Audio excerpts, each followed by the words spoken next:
이렇게 만나서 반갑습니다. 이제 윤석열 법이라고 하는 만 나이로 치면 45세가 된 여자이고 일하고 있는 엄마입니다. 제 성격이 시시콜콜 제 이야기나 고민 이야기를 어디 나가서 하질 못해요. 일하랴 집에 오면 애들 밥에 빨래 설거지 등 집안일을 하느라고 24시간 돌아가는 편의점 같은 생활을 해서 정신적인 여유가 없어요. 당연히 친구를 만나거나 모임에 나가서 속풀이할 시간은 엄두도 못 내죠. 그래서 늘 마음속으로 혼자 앓고 고민하는 성격입니다. 남편은 뭐 아시잖아요. 남의 편인 거요. 쓸쓸한 현실이지만요. 그렇게 혼자서 슬픈 일도 삭히고 힘든 일도 꾹꾹 참고 그렇게 살다가 이 나이가 되고 보니 많은 것이 허망하고 공허하더라고요. 최근 들어 알게 된 유튜브에서 많은 분들의 사연을 듣다 보니 저도 참 공감하면서 손을 탁탁 치게 되고 댓글에 좋은 이야기가 많아 자꾸자꾸 찾게 됩니다. 요즘 제 힐링의 시간이에요. 사연에 빠지다. 그러다가 최근 제가 많이 고민하고 있던 일이 있어 저보다 인생 선배가 많으신 이곳에 제 사연을 올리게 되었어요. 간곡한 마음으로 한자 적어볼 터이니 제 이야기에 대한 쓴소리, 공감, 다양하게 댓글로 남겨주시면 감사하겠습니다. 저는 부모님 슬하에 언니, 남동생 이렇게 3남매의 둘째로 태어났어요. 평범하게 잘 살았던 우리 가정에 먹구름이 들이우게 됩니다. 제가 중학교를 다닐 무렵인가요? 아버지가 하시던 가게가 문을 닫게 됩니다. 아버지는 옛날부터 초등학교 앞에서 작은 서점을 하셨어요. 아버지의 서점은 단순히 우리의 생업수단을 넘어 우리에게는 놀이터와 같았습니다. 저와 남동생은 어릴 때부터 아버지의 서점에서 책도 나르고 먼지가 뽀얗게 쌓인 재고 책들을 하나씩 닦아가며 서점 일을 도왔습니다. 당연히 서점에 있는 책도 보면서 책을 가까이 하며 자랄 수 있었죠. 그런 환경 덕에 저는 지금도 가방에 늘 책 한두 권을 넣고 다니면서 출퇴근길이나 잠시 짬이 날 때면 어김없이 책을 꺼내들어 읽곤 합니다. 책이 좋아서 시작하신 서점이 날이 지날수록 학생들이 찾지 않고 어른들이 찾지 않고 그냥 손님이 거의 없는 가게가 된 지 1년 만에 폐업을 하게 되었어요. 당시 온라인 책 구매가 유행처럼 번지면서 게다가 온라인에서 할인을 하면 더 싸게 문제집이나 책을 구입할 수 있으니 서점을 찾을 이유가 없어진 탓이겠죠. 아버지가 서점을 문 닫던 날 저는 금방 아버지가 다른 가게를 열고 이전처럼 열심히 하실 거라는 생각에 그리 불안하지 않았어요. 하지만 생각보다 아버지의 휴직은 길어졌고 우리 집의 수입이 끊기게 되자 평화롭던 일상에 위기가 찾아오게 됩니다. 당장 언니는 대입을 준비하고 있었는데 집안 사정이 이러니 등록금이 적은 국립대 중에서 골라가야 할 상황이 되었어요. 언니만큼 공부를 잘하진 않지만 반에서 5등에서 8등 정도 하던 저는 대학교를 포기하고 역사가 오래된 상업고등학교에 진학하기로 결정했습니다. 아버지는 서점에 잘 어울리는 분이셨지만 회사에 들어가기엔 나이도 많고 경력도 없고 그러다가 아파트 관리실에 일자리를 구하시게 되었습니다. 당장 먹고 살 걱정은 없어졌지만 그렇다고 3남매의 대학 뒷바라지를 하기엔 빠듯한 월급이셨던 것 같아요. 엄마가 네 아버지 월급이 얼마다 라고 구체적으로 말씀하신 적은 없지만 두 분은 늘 돈을 구할 걱정을 하셨으니 저는 당연히 고등학교를 졸업하면 취직을 해야 한다는 생각을 하고 자랐던 것 같아요. 저는 상업고등학교에서 공부를 꽤 잘했습니다. 타고난 성실성과 어릴 때부터 책을 가까이 했던 탓인지 반에서 늘 1, 2등을 하며 선생님들의 기대를 한몸에 받는 우등생이었죠. 그러던 중 저에게도 아주 좋은 소식이 생겼습니다. 제가 고등학교 졸업을 하기도 석 달 전에 신협에 합격을 하게 된 거예요. 모든 선생님들과 친구들은 저의 취직을 축하해 주셨습니다. 오죽하면 학교 대문에 플랜카드도 붙이셨어요. 축 상업고등학교 졸업생 고선의 신협 입사. 우리 집에서요, 경사가 났죠. 제 신협 합격 소식에 대학생이던 언니는 제가 좋아하는 딸기 케이크를 사들고 와서 축하 파티도 열어주었습니다. 아버지의 사업 실패 이후 우리 남매는 제 각자가 열심히 살아왔어요. 언니는 교대를 다니고 저는 신협에 취직하고 남동생도 나중에 서울권 대학교에 합격하고 아르바이트를 하며 한 사람의 몫을 톡톡히 했습니다. 저는 은행을 다니면서 본 월급 중 100만 원은 부모님께 드리고 100만 원은 저축하며 남은 돈을 용돈으로 사용하고 지냈어요. 그러다가 제 나이 26살 때가 되었을까요? 제가 한참 일하고 있는데 어떤 청년이 번호표를 들고 찾아왔습니다. 어서오세요, 고객님. 무엇을 도와드릴까요? 네, 저 여기서 적금 하나 들려고요. 저는 그 청년의 적금 가입을 도와주는 업무를 하고 있었어요. 그런데 그 청년은 자꾸 저를 흘끔거리고 쳐다보는 것이었어요. 속으로 아유, 내 미모에 또 반했구만. 어제처럼 머리 벗겨진 아저씨가 아니라서 기분은 좋네 하고 대수롭지 않게 생각하고 적금 통장을 만들어서 보내드렸습니다. 그런데 그 청년이 오는 것은 그날만이 아니었어요. 그 다음날도 또 그 다음날도 3일 연속 우리 은행에서 게다가 번호표도 서너 장 뽑아놓고 다른 창구 번호가 뜨면 안 가고 제 창구인 5번만 기다리는 거예요. 이제 확신이 들었습니다. 아, 이 남자가 나한테 마음이 있구나. 하지만 이 남자는 계속 적금, 자유예금, 청약저축 이렇게 금융상품 개설만 할 뿐 저에게 전화번호를 묻거나 차 한잔 하자거나 어떤 개인적인 이야기도 하지 않는 거예요. 이쯤 되고 보니 이제 저도 이 남자가 신경이 쓰이는 겁니다. 찬찬히 보니 키는 176cm 정도의 중간 이상 되는 키로 검은 뿔테를 쓴 괜찮은 얼굴이었어요. 몸매는 뚱뚱하지도 마르지도 않은 적당한 체형이고 늘 파란 넥타이를 맨 깔끔한 정장 옷을 입고 있었고요. 나이는 저보다 3살 많고 주소도 바로 옆 동네였어요. 직장은 우리 은행 인근의 한 중견기업 대리였고 게다가 이름도 저는 알죠. 제가 어떻게 이 남자의 신상을 이렇게까지 알 수 있을까요? 맞습니다. 저는 은행에서 이분의 통장을 개설하면서 여러 가지 인적사항을 볼 수 있으니까요. 그러니까 이 남자가 어떤 사람인지 무슨 일을 하는지 등 이야기하지 않아도 알 수 있어요. 신원이 확실한 괜찮은 사람이라는 것도요. 그렇지만 이 남자가 진짜 은행에 관심이 있는 건지 나한테 관심이 있는 건지는 아직 모르겠어요. 옆에 친한 언니가 매일 놀렸습니다. 고석이, 그 뿔테 남자 오늘도 오려나? 왜 아직도 고백을 못한다니? 아이 참, 언니 그냥 고객님이세요. 놀리지 말아요. 그렇게 매일 출근 도장을 찍던 그 청년이 일주일 만에 처음 제게 말을 걸었습니다. 저 고선혜 씨, 제가 왜 매일 여기에 오는지 눈치채셨죠? 당연히 눈치챘죠. 언제쯤 말을 거나 했어요. 하지만 저는 무슨 말인지 모르겠다는 듯 내숭을 떨며 가만히 있었어요. 전 이석훈이라고 합니다. 이미 제 이름도 아실 테죠. 선혜씨가 자꾸 생각나고 보고 싶어서 매일 여기에 왔습니다. 혹시 사귀는 남자 있으신가요? 없다면 저랑 5번만 데이트하시죠. 그렇게 만나고도 제가 마음에 안 들면 저 다시 여기에 안 올게요. 어때요? 의외로 박력 있는 이 남자의 데이트 신청에 저도 모르게 홀린 듯 제 핸드폰 번호를 주고야 말았습니다. 좀 더 내숭도 떨고 튕기기도 했어야 하는데 긴 세월 남자친구가 없어서 너무 쉽게 넘어가 버렸나 봐요. 그렇게 저는 석훈 씨와 데이트를 했고 5번이 넘고 10번이 넘고 거의 10개월 동안 사귀게 되었습니다. 그렇게 만나다 보니 어느 순간 결혼식까지 올리고 있더라고요. 든든하고 듬직한 석훈 씨라면 제 인생을 맡겨도 좋겠다는 생각에 제 나이 27살에 결혼하게 되었습니다. 우리나라에서 결혼이란 일륜지 대사라고들 하잖아요. 그런 만큼 더 신중하게 석훈 씨라는 사람 말고 그를 둘러싼 가족들에 대해 알아보고 신중하게 생각했어야 했는데 이런 후회가 되네요. 석훈 씨의 가족은 시아버지, 시어머니, 그리고 남동생 둘 이렇게 5명이었어요. 제가 결혼할 당시에는 남동생, 그러니까 도련님들은 미혼인 상태였어요. 시부는 60대의 연세로 원래 대대로 시골에서 농사를 지으셨다고 합니다.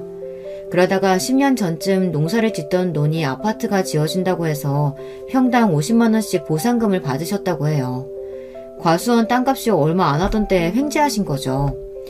지병인 허리디스크가 있고 해서 보상금 20억을 받자마자 서울로 상경해서 자식들 대학교도 보내고 별다른 일 하지 않고 지내신다고 합니다. 그렇죠. 부모님 2분이 보상금만 갖고도 놀고 먹을 수 있으니 자식인 우리가 부양할 필요는 없겠구나 싶어서 다행이라고 생각했어요. 물론 이것은 제 착각이었지만요. 남편은 결혼하면서 집 한 채 장만해오지 않았거든요. 결혼 준비를 하다 이 소식을 알게 된 언니는 깜짝 놀라서 저에게 이야기했어요. 아니, 부모님이 20억이나 현찰을 갖고 계신데 장남 집 전세금도 안 해주신다고? 너희 신랑이 부모님한테 밑보인 거 아니야? 모르겠어. 석훈 씨가 자세히 얘기를 안 하니까. 내가 그것 갖고 뭐라고 하는 것도 좀 쪼잔해 보이잖아. 어쨌든 자기가 그동안 월급 모은 돈으로 작은 빌라 전세금은 된다고 해서 신혼집은 구했어. 그런데 예비 시모는 저에게 예단금으로 1,500만 원, 부모님 사시는 곳에 김치냉장고 놔줘야 하고 부모님 한복과 시동생들 양복, 그리고 구두, 그리고 본가에 잔칫날 쓸 음식 비용 200만 원을 달라고 요구하셨어요. 누구나 결혼은 처음이잖아요. 저는 뭔가 억울한 듯 싶었지만 제가 그동안 모은 적금으로 다 충당할 수 있었기 때문에 별다른 말 없이 예비 시모의 요구를 받아들였어요. 그래서 시모는 그때부터 저를 만만한 호구로 여겼나 봅니다. 제가 시부모님의 호구가 된 가장 큰 이유는 바로 신혼집이었어요. 남편과 결혼하며 차린 신혼집은 시부모님이 사시는 아파트에서 걸어서 10분 거리에 있는 가까운 빌라였습니다. 순진했던 저는 거실과 부엌이 따로 방 2개인 깨끗한 신축 빌라라서 아이가 태어나도 방 하나 주면 당분간 잘 살 수 있을 거라고 안심한 거죠. 여기 계신 인생 선배님들은 아실 거예요. 신혼집이 시대가 가까우면 무슨 일이 생기는지 이미 눈치채셨을 겁니다. 저는 일을 계속하며 살아왔을 테니 살림이 익숙하지 않을 거라는 이유를 대시고 시부모님, 특히 시모는 우리 신혼집에 자주 찾아오셨어요. 음식물 쓰레기는 매일 갖다 버려야 한다. 냉장고 정리가 이게 뭐냐. 석훈이 아침에는 당근, 사과 주스 갈아줘야 한다 등등 아무것도 모르는 세대에게 많은 가르침을 주셨죠. 그런데 그 가르침도 좋게 타일러서 가끔 해야 듣기 좋은 법이죠. 시모는 일주일에 한두 번씩 예고도 없이 저희 집 초인증을 누르셨어요. 아니, 한 달도 안 되어서 남편이 비밀번호를 알려줬는지 벌컥벌컥 현관문을 열고 들어오시니 정말 불편하고 싫었습니다. 아니, 내 집에서 옷도 편하게 못 입고 신혼생활 때니까 남편과 스킨십도 하고 그렇게 지내다가 시모가 불쑥 들어온다고 생각해보세요. 저는 남편에게 불편하니 시모의 방문 횟수를 줄이고 오시기 전에 미리 연락을 꼭 하게 해달라고 부탁했습니다. 제 부탁을 듣고는 남편은 바로 제 앞에서 전화를 시모에게 걸었어요. 엄마? 며느리가 엄마 오시는 거 불편하다니까 현관 비밀번호는 이제 비밀로 해야 될 것 같아. 뭐라고? 우리가 남이야? 그 집은 내 아들 집이야. 아들이 돈 모아서 마련한 집인데 왜 며느리가 나서는 거냐? 그러게, 엄마도 가족인데 참 선혜는 안 그런 집에서 자랐나 보지 뭐. 그래도 갑자기 현관문 열고 들어오시지 말고 미리 연락을 좀 주시면 좋겠어요. 아이고, 아주 벌써부터 며느리 눈치 보는 신세가 됐네. 알았다. 그런데 비밀번호는 안 바꿀 거지? 핸드폰 음성이 하도 커서 모자지간의 대화가 저에게 다 들렸고 그들의 이야기 속에서 저는 중간에 아주 예민하고 가족애가 없는 며느리가 되어버렸어요. 정말 마음이 불편했지만 어쨌든 제 부탁을 남편이 들어준 것이고 시모는 그 뒤로도 저희 집 현관문 비밀번호를 열고 들어왔지만 그래도 오기 전에 전화는 하고 오셨으니 이 정도로 넘어갔습니다. 시집살이는 이렇게 자주 저희 집에 오시는 것만이 아니었어요. 시댁에는 제사가 1년에 4차례, 거기에 구정과 추석, 어버이날, 부모님 생신, 시동생 생일 등 정말 시댁 행사가 한 달에 한 번은 넘는 것 같았어요. 특히 시모는 제삿날 전날이면 꼭 제가 일하는 신협에 오셨습니다. 오후 5시쯤 퇴근 전에 저를 쑥 하고 쳐다보고선 손짓을 하세요. 퇴근하고 곧바로 당신과 갈 데가 있다, 이런 신호죠. 그럼 저는 시모를 모시고 버스로 6정거장을 지나서 대형 하나로마트에 갑니다. 그곳에서 시모와 함께 제사상에 올릴 도라지, 고사리부터 시작해서 소고기, 돼지고기, 동태, 문어 등등 온갖 재료를 고릅니다. 네가 가방끈도 짧지 할 줄 아는 게 뭐가 있다냐? 다 이 시애미가 해야지. 내가 하는 거 찬찬히 보고 나중에는 네가 다 해야 된다. 알겠냐? 조상신 잘못 잊은 집안에 복이 들어오는 거야. 허투루 해서는 안 돼. 이렇게 꼭 제가 고졸이라고 이야기를 곁들여서 최고로 비싼 재료만 고르시니 장 한 번 보면 20-30만 원이 깨지는 것은 우스운 일입니다. 당연히 그 돈 제 몫이죠. 계산대에서 아예 멀찌감치 떨어져서 그 근처에 물건을 보고 계시네요. 그렇게 본 장을 이고지고 시댁에 와서 재료 손질부터 요리까지 시모가 말씀하시는 대로 저는 내내 부엌에서 제사상 준비를 해야 합니다. 밤 12시가 다 되어서야 시모는 저를 집에 보내주세요. 그나마 다음날 출근할 수 있는 배려라고 말씀하시면서요. 그러고 나서 다음날 본 제삿날에는 퇴근하자마자 총알같이 시댁에 뛰어와서 남은 제사상 준비를 하고 시댁 식구들이 모두 모여 제사를 올립니다. 요즘 같은 시대에 이렇게 1박 2일에 걸쳐 제사를 1년에 4번이나 하니 저는 정말 제사가 너무 두려운 겁니다.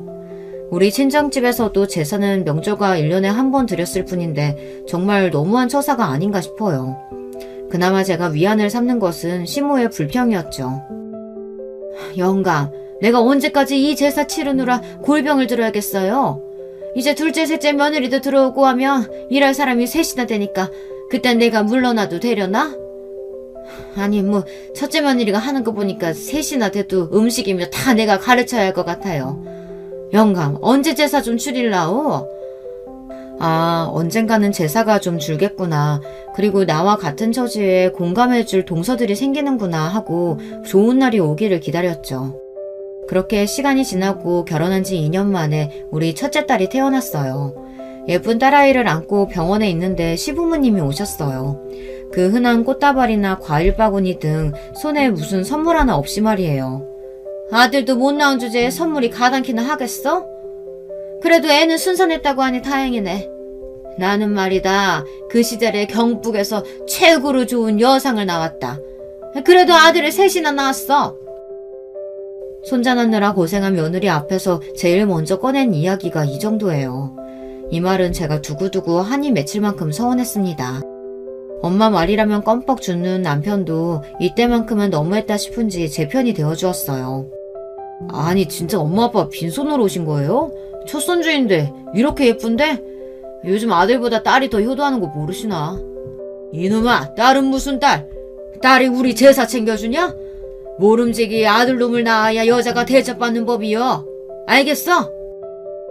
정말 가관인 시모 시부의 말이었죠. 그래서 2년 터울로 아들을 낳아드렸습니다. 아기의 성별이 무엇이든 전 두 아이 다 사랑했고 아무 상관없었지만 아들 셋 낳은 게 무슨 훈장인 것 마냥 떠벌리시는 시모에게 보란듯이 제 아들의 고추를 보여줬습니다. 그리고 아들 손자 낳았다는 소식에 시부의 손에는 봉투 한 장이 들려 있었습니다. 아들을 낳으니 수고했다고 용돈을 처음 받아보는 것이었어요. 그런데 시부모님이 다녀가신 뒤 여러 번 봉투를 보고 저는 어이가 없어서 웃음만 나왔죠. 꼴랑 5만 원. 제가 아까 말씀드렸죠. 토지 보상금으로 받은 현찰만 20억이 있다고 그렇게 자랑자랑 하시던 시부였습니다. 자기네의 모든 형제들보다 자식들보다도 내가 더 재산이 많다.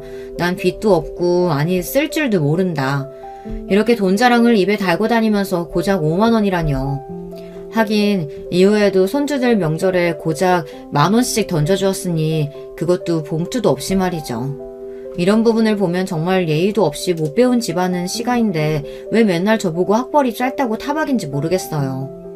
게다가 손주들 어린이날, 크리스마스, 생일 뭐 이런 것 한 번도 챙겨준 적도 없어요. 전화로라도 챙겨준 적이 없습니다. 그러면서 당신 생일에 전화라도 늦으면 쌩 난리, 용돈 보내면 적다고 맨날 타박하게 일쑤였죠. 아니 며느리가 시아버지에게 뭘 더 어떻게 해주길 원하시는 건지 모르겠어요. 남편이나 시동생들도 결혼 전에는 시부모 생일도 그냥 지나갔다고 들었는데 왜 우리나라에서는 아들이 결혼만 하면 이렇게 효도를 받고 싶어 안달인지 말이에요. 게다가 당신이 자수성가해서 모은 돈도 아니면서 70 넘어서까지 자식들에게 하는 이야기의 대부분은 돈에서 시작해서 돈으로 끝난다니까요. 은행 다니는 며느리 봐서 난 용돈 좀 넉넉히 줄 줄 알았지. 에휴, 네가 나한테 해준 게 뭐가 있냐? 생일이나 명절에 꼴락 30만 원 준 것밖에 더 있냐? 말이 30만 원이죠. 한 달에 몇 차례 장 보는 거며 제사 준비며 아프시다고 병원 가실 때 등등 돈 필요할 때마다 그 많은 자신의 돈은 꼭꼭 숨겨놓고 우리 돈만 쓰려고 하십니다. 이렇게 시부모님에게 들어가는 돈만 해도 매달 50만 원은 넘을 것 같아요. 가구나 가전제품 혹은 아파트 수리비라도 나가는 달이면 몇백만 원이 들어가죠. 그렇게 인색한 시부가 너무 얄미웠습니다. 그런데요, 저를 뒤로 넘어가게 만든 분은 또 계셨죠. 바로 시모요. 아들 손자를 낳아드렸는데 대뜸 하신다는 말이 아휴, 이제야 우리도 장손을 보게 됐구나. 아유, 좋구나. 그런데 첫째, 너 그런 말 들어봤니? 두뇌가 유전이 된다는구나. 옛날로 치면 내가 낳은 여상이 대졸이나 다름없었지. 그러니까 내 아들들 다 그렇게 똑똑하고 잘나게 태어난 거야. 아휴, 헌데 우리 손주 IQ가 어떨지 좀 걱정이 되는구나.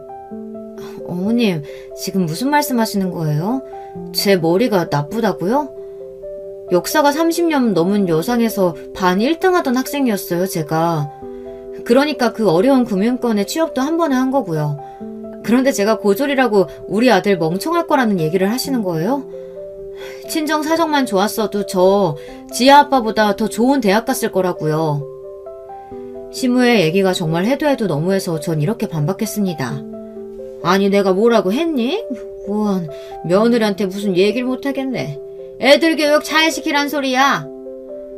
우리 부부는 열심히 돈 모으고 또 저는 열심히 재테크를 할 수밖에 없었어요. 도움은커녕 바라기만 하는 시부모님이 계셨으니까요. 그러다가 남편이 두 동생들이 연달아 결혼을 하게 되었습니다. 첫째 서방님은 제가 시댁에 오고 처음 배웠을 때 이미 창업을 한 번 하고 망한 상태였어요. 그리고 결혼할 때는 대학가 앞에서 호프집을 운영하고 있었습니다. 그러다가 호프집에서 아르바이트 하던 여자와 눈이 맞아서 아이가 생기고 결혼을 서두른다고 했어요. 그래서 시댁에 예비 동서가 인사 온다고 했을 때 저는 내심 기대가 되었습니다. 모진 시부모님의 등살에서 든든한 아군이 생기겠구나 싶었죠. 저와 첫째 서방님은 동갑이었거든요. 예비 동서는 우리보다 3살 아래의 아가씨였어요. 평범한 외모에 말씨가 곱고 애교가 있는 아가씨였습니다. 말을 참 예쁘게 해서 좋아 보였죠. 그런데 이 첫째 동서의 야가 빠진 속을 첫 제사 때서야 알아차렸어요. 동서가 시댁에 들어오고 나서 맞는 첫 제사였습니다. 어머님, 오늘은 제가 일이 많아서 야근을 할 것 같은데 동서하고 제사 준비해보시는 건 어떨까요? 내가 여자 셋이서 한번 해보려고 했는데 어제 둘째한테서 전화 왔더라.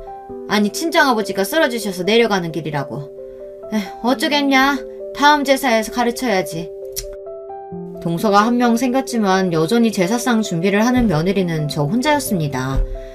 동서는 어떻게 제삿날마다 앞두고 친정아버지가 쓰러지셔, 친정어머니가 팔이 부러지셔, 친구 장례식이 생겨 정말 각양각색의 핑계를 대며 제삿날 얼굴도 비추지 않는 겁니다. 하도 심하니까 시부가 불편한 기색을 드러냈죠. 둘째 이놈아, 네 부인은 왜 맨날 제사 때마다 불참인게야? 그 핑계들도 다 거짓부렁 같은데 안 그러냐? 에이 아빠 설마 그러겠어요? 참 집사람이 이거 갖다 드리라고 너무 죄송해서 드리는 선물이라고 하대요. 서방님은 시모의 설화수 화장품 세트와 시부의 고급 양주를 내보였습니다. 그리고 시부모는 그것을 보고 입이 함지박해져서는 입을 싹 다물더군요. 또한 저에게는 효를 강요하시는 시부모가 동서를 크게 혼낼 수 없었던 것은 단순히 선물 때문만은 아니었어요. 서방님이 두 번째 사업도 말아먹었기 때문이죠. 호프집 운영도 제대로 못하고 파리만 날리다가 적자가 커지자 그냥 문을 닫을 수밖에 없었다고 해요. 처음 호프집 권리금 7천만 원에 들어갔는데 나올 때 권리금도 못 받고 나왔다고 하니 한심했습니다. 정말 사업수완도 없는 사람이 왜 매번 사업하고 또 말아먹는 걸까요? 그렇게 아들이 그 모양이니까 시부모님도 둘째 며느리에게는 좀 기가 죽은 탓이죠. 거기다 저렇게 힘든 일은 쏙 빠지고 시부모 생신이나 명절에는 꼭 와서 아버님, 우리 남편이 아버님 쏙 빼닮은 것 같아요. 진짜 미남이시네요. 젊었을 때 인기 많으셨죠? 우리 어머님 어깨 뭉친 것 좀 봐. 아니 저희 온다고 자꾸 음식 하시니까 몸이 아프시죠? 어머님 아프면 제 마음이 더 아파요. 명절 음식은 형님한테 만들라고 하시고 좀 요령도 부리세요. 아니 어머님 왜 이렇게 착하신 거예요? 진짜 올해의 연기 대상감이었습니다. 저랑 둘이 있을 때는 별의별 시부 시모 욕을 하더니 저분들 앞에만 서면 듣는 저도 녹아내릴 정도로 애교를 떨고 아양을 부리고 정말 저런 고단수가 없었어요. 저런 여우 같은 첫째 동서에 지친 저는 둘째 동서라도 제대로 들어왔으면 했어요. 그런데 이번에는 글쎄 상여우가 아니라 상곰이 온 거예요. 막내 서방님은 명문대를 졸업하고 변변찮은 직장에 가느니 과외나 학원 강사를 하겠다고 나섰어요. 그래서 학원에서 영어 강사로 돈을 벌고 있었는데 그 학원에서 만난 수학 강사 선생님과 사귀다가 결혼을 하게 된 거예요. 그리고 동서는 서방님보다 1살 연상이었습니다. 막내 동서는 강사라는 직업 때문에 낮밤이 바뀌어서 전화를 못 받는다며 시부나 시모의 전화도 가뿐히 씹어주는 아주 담력이 큰 여자였습니다. 뿐인가요? 제사에 온 적은 제가 결혼한 지 17년 동안 3번도 안 될 거예요.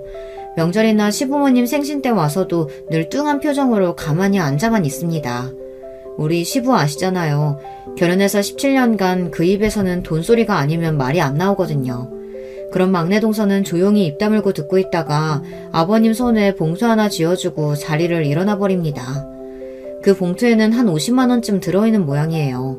그러면 시부도 아무 소리 안 하고 안방으로 들어가십니다. 시모도 마찬가지예요. 그런데 부엌에서 일하고 있는 저는 정말 복장이 터집니다.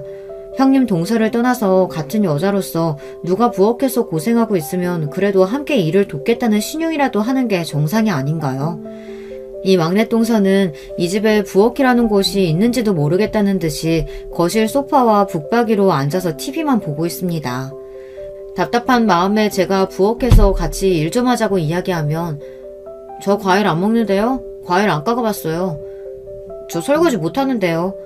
그래서 집에서도 배달 음식밖에 안 먹어요. 이 얘기에 시모가 한마디 거드십니다. 아니 네가 아무리 학원 일로 바쁘다고 해도 그렇지 배달 음식이 뭐냐? 남편 몸 상하게. 남자는 설거지 못해요. 제가 석주씨한테 설거지 하라고 하니까 자기가 먼저 배달시키자고 하던데요. 이렇게 대답하고는 그 이후에 시모 잔소리와 타박은 가뿐히 무시해줍니다. 드 동서 모두 대단한 여자들이 들어왔어요. 아이고 제 팔자는 왜 이럴까요? 저를 돌아버리게 만드는 것은 다름 아닌 시모의 비교질이었어요. 동서들은 모두 대학을 졸업했거든요.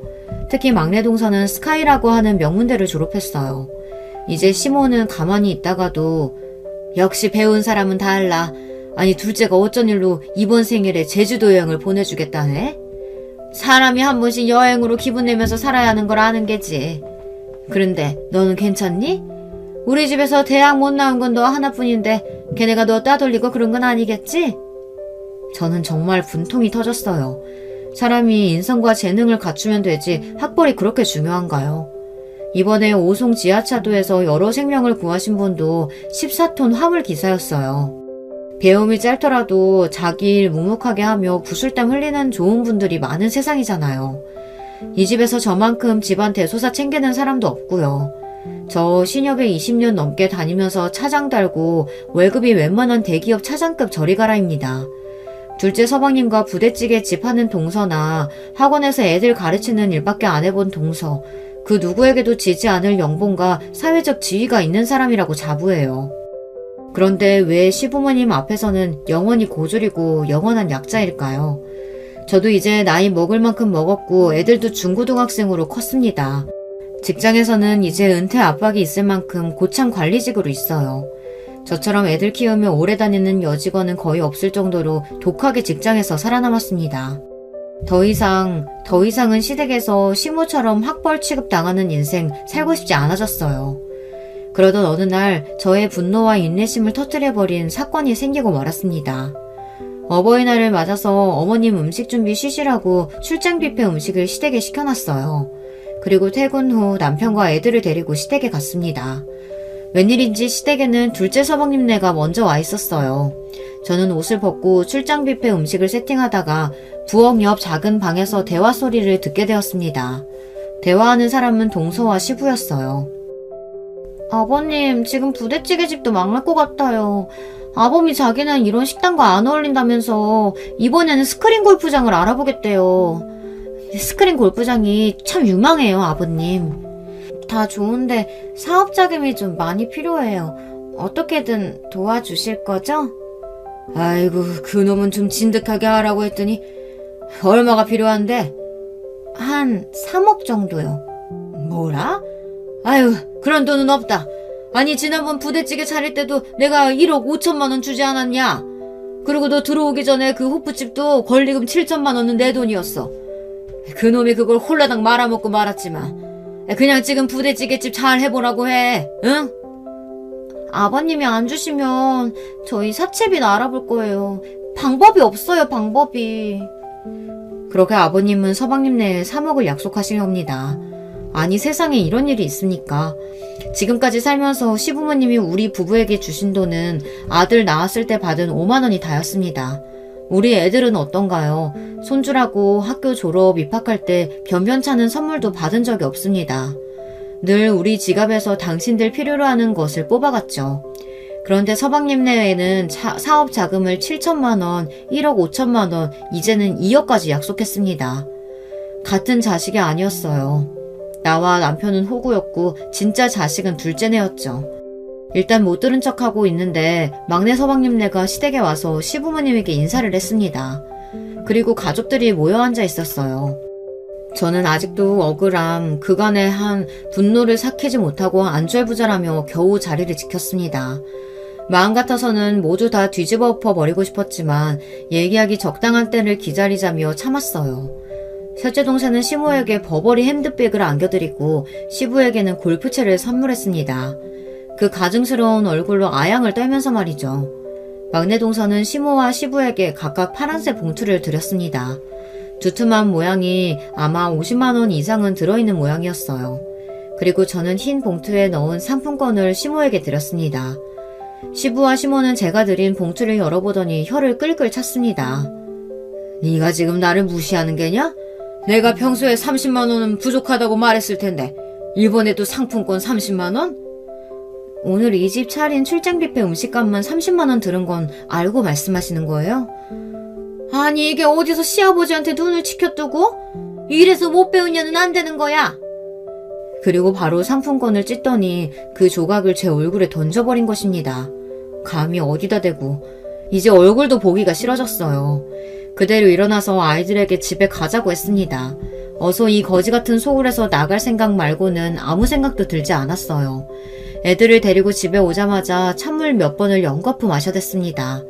이런 막장을 아이들에게 보여준 것이 엄마로서 부끄러워서 아이들에게 설명했어요. 얘들아, 많이 놀랐지?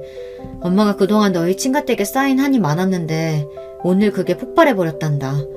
엄마는 더 이상 그분들을 부모님 대하듯 할 수가 없어. 니들 보기에 민망하지만 말이야. 엄마, 우리도 이제 다 컸어요. 우리 친가댁 어른들 다 이상한 거 알고 있어. 그리고 엄마랑 아빠가 얼마나 잘하셨는지도. 무슨 일이 있어도 난 엄마 편이야. 사실 친가댁에 가기도 싫어. 우리한테도 잘해주는 할아버지 할머니 아니었잖아. 예의상 가는 것뿐이라고. 맞아. 맨날 엄마만 부엌에서 일하고 아빠랑 엄마한테 돈돈거리고 좀 이상하셔. 아직 다 자라지 않은 애들 눈에도 시부모가 그릇된 인간이라는 것은 표가 나는 모양입니다. 아이들을 방에 보내고 나서 남편이 집에 들어왔습니다. 씩씩대며 저에게 큰 소리를 치더군요. 당신 지금 미쳤어? 무슨 짓이야? 우리 부모님한테 그게 무슨 배워먹지 못한... 앞으로 네 엄마처럼 내 앞에서 배워먹지 못한 학벌 운운하면 죽여버린다. 평소 저답지 않은 말을 내뱉으니 남편은 얼어버렸습니다. 이 등치나 호구야. 남편이 이 모양이니까 나까지 호구년 짓을 17년 동안 했지. 저는 자리에 주저앉아서 고글하듯이 울었습니다. 남편은 무언가 직감했는지 우는 저에게 물었습니다. 당신 무슨 일 있었어? 당신답지 않게 왜 이래? 당신 퇴직하고 창업자금도 없어서 2년 동안 백수 생활했대. 당신 부모님 뭐 했어? 10원 한 장이라도 줬어? 근데 그동안 20년 동안 말야, 당신 부모님 돈은 모두 둘째한테 갔어. 알기나 해? 그동안 차린 가게들 다 당신 부모님 돈이었다고. 이제는 3억을 더 달랜다. 그래놓고 꼴랑 명품백 선물에 좋아야 되고 내가 드리는 상품권을 눈앞에 더 찍고서. 뭐? 못 배워? 그렇게 말하는 사람이 인간이니? 인간이야? 제 말을 듣고 남편은 믿기지 않는 표정이었어요. 사실 2년 전에 남편은 다니던 회사에서 퇴사하였습니다. 이후 다른 회사로 이직을 준비했지만 나이가 많고 부장 직급으로 나온 사람을 받아주는 회사는 아무도 없었죠. 그래서 남편은 창업을 준비했고 그 와중에 첫째 서방님은 자기들이 운영하는 부대찌개 집을 동업하자며 남편의 퇴직금을 요구했습니다. 하지만 금융권에 오래 몸담은 제가 볼 때 서방님은 사업을 잘하는 사람도 아니었고 남편의 소중한 퇴직금을 노리는 것만 같아서 완강히 반대했습니다. 남편도 이 얘기를 듣고 하늘이 무너지는 심정이겠죠. 배신감 정말 그 자체였으니까요. 하지만 제 남편은 자기 부모를 끔찍히 위하는 사람이었어요. 자기 부모가 3명의 아들 중 자기만 온갖 돈을 빼먹는 호구로 봐왔다는 사실을 쉽게 인정하려 들지 않았어요. 이야기를 듣던 남편은 집을 나갔습니다. 하지만 자기 집에 가서 그 사람들이 하는 어떤 이야기를 들었던지, 그래서 남편이 어떻게 하던지 앞으로 저는 신경 쓰지 않고 살기로 했습니다. 마음 같아서는 당장 이혼하고 제 눈앞에서 모든 이씨 집안 사람들을 치워버리고 싶었지만 제 아이들이 받아들일 준비가 되어 있지 않을 테니 일단 이혼은 천천히 생각하기로 했습니다. 그날부터 저는 시댁 사람들, 시부, 시모, 서방님들, 동서들 누구의 연락도 받지 않고 핸드폰에서 차단해버렸습니다. 명절이나 제사 등 각종 시댁 행사요. 남편이 가던 말던 알아서 하는데 혼자 가라고 했어요. 애들한테도 아빠의 강요로 데려가지 말고 애들 의사를 물어보고 데려갈 수 있다고 했습니다. 제 아이들은 사리분별이 정확한 아이들이었어요. 딸, 아들 모두 아버지에게 친가에는 가고 싶지 않다고 분명히 거부했습니다. 남편은 이런 사태를 예상하지 못했을 뿐더러 이해하지 못하는 듯 했습니다. 그렇게 쉽게 정리되고 나니 제 인생은 해방감이었습니다. 저도 많은 연차가 쌓여서 직장에서 은근한 퇴직 압박이 있었지만 할 수 있을 때까지 버틸 겁니다. 제 아이들을 위해 더 악착같이 돈을 모아야 하죠. 남편은 집에서 밥을 주고 잠을 잘 수 있게 할 뿐 그저 백수였습니다. 그동안 한 달에 70만 원씩 주던 용돈도 끊었습니다. 당신 대단하신 부모님한테 사랑하는 아들 용돈 달라고 해요. 그것도 못 주겠어? 서방님네한테는 몇 억을 갖다 바치는데? 그동안 시댁에 갖다 바친 돈이 굳으니 한 달에 꽤 많은 돈을 절약할 수 있었습니다. 이걸로 고이율 적금에 부어서 애들 대학교 갈 때 등록금에 보탤 수 있겠더라고요. 좀 더 일찍 시부모님의 실체를 알았더라면 저와 남편이 힘들게 번 돈의 상당수를 아낄 수 있었을 텐데, 내 애들 학원 하나 더 보내주고 맛있는 고기 한 번 더 사줄 수 있었을 텐데 원통했어요. 그렇게 저는 가족의 울타리에서 시댁 식구들을 드러낸 뒤 평온한 일상을 보내고 있었습니다. 그런데 어느 날 남편이 전화해서 다급한 목소리로 얘기했습니다. 아빠가 교통사고를 당하셨대. 뒤에 차가 받았다는데 가뜩이나 디스크 있는 양반이라 지금 허리에 심각한 손상을 입은 것 같아. 병원으로 와줄 수 있어? 아무리 미운 시부라지만 사람이 사고를 당했다는데 안 가볼 도리가 없었어요. 그렇게 5개월 만에 시부와 시모를 병원에서 마주쳤습니다. 아버님께서 편찮으시다고 해서 와봤습니다. 여기 병원비에 보태세요. 저는 용돈 100만 원을 넣은 봉투를 드렸습니다. 시모는 봉투를 보고 놀래더니 눈물이 그렁그렁 맺혀서는 제 손을 잡았습니다. 얘야, 그날은 네가 오해가 있었던 것 같은데 우리에게는 너와 지혜아범이 제일이란다. 너희를 제일 아끼지. 내가 그동안 너무 심했지? 이제 마음 풀고 예전에 내 며느리로 잘 지내보자. 응? 저는 아직 시모를 용서할 수 없습니다. 하지만 전에 받아보지 못한 시모의 따스한 모습에 저도 화가 좀 누그러졌어요. 시부는 돌아 눕는 것도 잘 못하고 허리 통증이 심한지 괴로워하셨어요. 17년 시댁 생활에서 잘 대해주신 것은 없지만 그 모습을 보니 안쓰러운 마음이 올라오더라고요. 의사 얘기로는 고령이고 원래 갖고 계신 디스크가 있으시니 전신 마취 수술을 권하지 않는다고 해요. 그저 지금처럼 진통제를 맞아가며 앞으로 일상적인 거동이 어려울 거라고 했습니다. 병문안을 다녀오고 나서 시부모를 미워하는 감정이 조금 누그러지니 저 역시 전보다는 한결 마음이 편안해졌습니다. 시모가 거동이 안 되는 시부 병간호를 하시고 남편은 퇴근하고 한 번씩 다녀오는 것 같았죠. 저도 일주일에 한 번은 죽이나 밑반찬을 싸서 병원에 가는 남편 손에 들려줬습니다. 남편은 제가 시부모와 연을 끊고 한동안 그런 저를 이해하지 못하고 오히려 저에게 화를 냈지만 이혼 이야기가 나올까봐 나름대로 참는 중이었죠. 그런데 또 자기 부모가 아프다고 챙겨주는 저에게 고마워하더군요. 그동안 그렇게 했던 모진 시집살이와 효도 강요의 세월 동안 당연한 듯 여겼던 남자였는데 사람이 참 알다가도 모르겠다 싶네요. 시부가 병원에 2주간 입원한 뒤 퇴원하라고 해서 시댁으로 가신 뒤에 어느 날이었습니다. 시모의 전화가 왔습니다. 저는 별 생각 없이 전화를 받았죠. 아이고 첫째야, 내가 너희 시아버지 교통사고 당하고 나서 계속 간병을 했더니만 이제 내가 죽을 것 같구나. 어떻게 네가 좀 도와줄 수 있겠니? 퇴근하고 서너 시간만이라도 말이야. 어머님, 그건 좀 어려울 것 같아요. 저도 이제 차장급이라서 실적 압박이 있고요. 일이 많아서 일찍 퇴근하기 어려워요. 간병인을 고용해 보시는 건 어때요? 간병인? 간병인 쓰면 얼만데? 그 간병인비 대줄래? 사람이 오냐 오냐 하면 가진 것을 다 달라고 한다더니 요즘 제가 전화도 받아주고 하니까 다시 예전처럼 호구로 보시는 모양이네요. 아니요, 어머님. 제가 말씀드렸잖아요. 지금까지 저희 도와주신 거 1원도 없으시고 전 앞으로 기본적인 도리만 할 겁니다. 그간 챙겨주신 둘째 아들에게 얘기해보세요. 설마 몇 억이나 받아놓고 그깟 간병비 안 드릴까요? 시무는 그 뒤로도 저를 설득했지만 끝까지 거절하고 전화를 끊었습니다. 아니, 상황이 그렇지 않나요? 창업자금을 그렇게 받은 자식이 부모님은 모시지 못해도 간병비는 드릴 수 있는 거 아닐까요? 그런데요, 며칠 뒤부터 제 복장을 터지게 하는 일이 벌어졌습니다. 남편이 매일 9시부터 저녁 6시까지 시부를 간병하러 가는 거예요. 아들 본인이 효도하겠다는데 거기에 뭐라고 하는 게 참 어렵더라고요.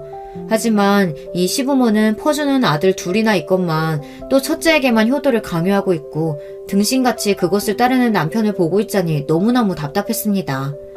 게다가 이 남자가 지금 다른 직장에 취직하거나 창업 준비를 열심히 해야 할 때 가족의 생계를 나몰라라 하는 거잖아요. 저는 첫째 동서에게 전화를 걸었습니다. 어머, 형님 그날 그렇게 나가고 나서 시댁이랑 인연 끊은 줄 알았는데 어쩐 일로 저에게 전화를 다 하셨어요? 인연 끊고 싶어. 그런데 지금 이 상황은 말이 안 되잖아, 동서. 그날 나 다 들었어. 서방님이 그동안 창업 자금을 몇 억씩 받아갔다면서 재산이나 병원비 등 우리가 효도는 다 해놓고 엉뚱한 자식이 돈은 다 쓰더라. 그런데 내가 눈이 안 뒤집히겠어? 아, 들으셨구나. 그런데 형님, 저희 사정이 워낙 안 좋고 오죽 힘들면 그 짜디찬 시부가 도와주시겠어요. 정말 힘들거든요, 지금도. 그건 동선의 부부가 할 일이고 내가 전화한 용건은 따로 있어. 지금 시부 병간호를 심호도 못하시겠다고 해서 지혜 아빠가 가서 하고 있는 거 알고 있으면서 서방님이랑 동서 지금 나 몰라라 하는 거야? 아이, 저희도 도와드리고 싶은데 가게 일이 팔이 날려서 폐업한다면서 무슨 가게 일이야.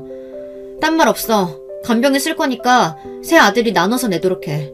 그렇게 알고 있어. 그 뒤로 동서가 뭐라고 말하든 저는 전화를 끊었습니다. 막내 동서에게도 같은 이야기를 했고 막내 동서는 그래도 순순히 나눠내겠다고 하더군요. 그렇죠. 자기들이 직접 와서 간병하는 건 꿈에도 생각하고 있지 않은 듯 했어요. 그렇게 돈을 모아서 간병인을 시댁에 보내놓고 지혜 아빠에게 빨리 취직하는 일에 집중하라고 했습니다. 지혜 아빠는 그 이기적인 동생들에게 간병비를 얻어낸 것이 신기했던 모양인지 저를 약간 존경스러운 눈빛으로 보더군요. 그러다가 1달 반 정도 지났을까요? 저는 피가 거꾸로 솟는 일을 당하게 됩니다. 급한 심호의 호출에 남편과 시댁에 갔어요. 내가 미쳐버리겠다. 니네가 붙여준 조선족 간병인 내쫓았어. 그런 이상한 사람 말고 우리나라 사람으로 새로 구해줘라. 어머님, 한국 사람 간병인은 지금에 100만 원은 더 써야 구할 수 있어요. 어머님 혼자 간병 못하시겠다고 하셔서 간병인 붙였는데 웬만하면 그냥 참고 쓰시죠. 아니, 내 집에 그런 사람을 들이라고? 나랑 네 아버지랑 말도 섞고 네 아버지 몸도 만져야 되는데 아유 싫다. 아주 불쾌해. 한국 사람으로 들여다오. 그럼 서방님들이나 동서한테 말하세요. 저는 그동안 드렸던 간병인비도 이제 못 드릴 것 같네요. 지혜 아빠 수입 끊긴 지 2년 정도 된 거 아시죠? 누구보다 지금 어렵고 도움이 필요한 사람은 바로 첫째 아들이에요. 그런데 계속 이렇게 요구만 하시면 어떻게 해요? 듣자 하니까 맏며느리란 것이 말하는 것 좀 봐라. 너 그렇게 네 맘대로 굴다가 내 재산 한 푼도 못 준다. 응? 그러게 말이야. 아버지가 아프신데 며느리라고 하는 말이? 이래서 못 배운 거는. 그때 의외로 남편이 버럭 화를 내는 거예요. 정말 너무하시네요, 어머님. 그 말 때문에 지혜 엄마가 가슴에 한이 맺혀서 연 끊으려고 했던 거 잊으셨어요? 지혜 엄마 불쌍한 사람이에요. 제가 두 분 말씀만 따르고 효도한다고 이 사람 생일에 좋은 선물 해준 적도 없고 우리 집 제사랑 모든 일을 이 사람만 했어요. 지금 동생 2새끼나 있고 재수씨 2이나 있는데 걔네가 두 분한테 뭐 해줬어요? 저도 지금 2년 동안 백수로 남편 노릇 못하고 있는데 두 분 간병까지. 이제 못 참겠습니다. 첫째 아들 없는 셈 치고 사십시오. 지금까지 저 바란 적 없이 두 분 모셨어요. 유산 필요 없으니까 마음대로 하십시오. 어차피 한 푼도 준 적도 없었는데 뭐. 그러고 남편은 제 손을 잡고 시댁 문을 박차고 나갔습니다. 불쌍한 내 남편, 제 앞에서는 티를 못 냈지만 자기 부모에 대한 원망이 아주 많은 것 같았습니다. 제가 봐도 정말 해도 너무하셨으니까요. 남편은 제게 그동안 정말 미안했다고, 앞으로는 우리 애들과 저를 위해서만 살 거라고, 금방 취직을 하든 창업을 하든 가장 노릇을 제대로 하겠다고 다짐했습니다. 저는 남편의 손을 꼭 잡아주었어요. 그 뒤로 어떻게 됐냐고요? 남자가 마음을 먹으면 정말 무섭더라고요. 남편은 그 뒤로 자기 부모의 연락도 동생들의 연락도 모두 받지 않고 정말 연을 끊고 살았습니다. 우리 집이 시댁과 발길을 끊은 뒤 얼마 전에 시모와 첫째 동서네가 웬 김치를 가져왔다며 현관벨을 누르는 게 아니겠어요? 하지만 저는 문을 열어주지 않고 그저 가시라고만 했습니다. 현관문에서 둘이 문을 쾅쾅 두드리고 사람 새끼 아니라면 욕을 하다가 돌아가더군요. 나가보니 김치도 대접 한 그릇 정도 그거 조금 가지고 와서는 그냥 부려먹을 호구가 필요해서 제 눈치 살피러 온 것 같았죠. 지금도 한 번씩 저에게 동서들이나 시모는 전화나 문자를 보냅니다. 심지어 막내 동서는 이런 문자를 보냈어요. 형님, 저는 형님 응원하는 사람이었는데 이렇게 되고 나니 너무 아쉽네요. 매일같이 시부모가 간병의 돈에 시달리고 있어요. 우린 저 늙은이들 못 모셔요. 간병도 못하고요. 부모님 유산 반 드릴 테니까 다시 와주세요. 속으로 참 비웃고 답장도 하지 않았어요. 여러분, 저와 남편은 어떻게 해야 할까요? 지금 이렇게 사니까 속은 정말 편한데요. 마음 한구석에는 그래도 부모인데 아프신데 싶고, 하지만 그 세월 동안 당했던 일을 떠올리면 아직도 손이 막 떨리고 있죠. 그냥 퍼주는 자식 따로, 희생만 강요당하는 자식 따로, 이런 걸 요즘 가스라이팅이라고 하더라고요. 잘한 놈은 계속 잘해야 하고 한 번이라도 못하면 욕 뒤지게 먹고 못한 놈은 계속 못하다가 어쩌다 한 번 잘하면 칭찬 배불리 먹고. 사실 저는 이제 친정 부모님께 못다한 효도하면서 살고 싶어요.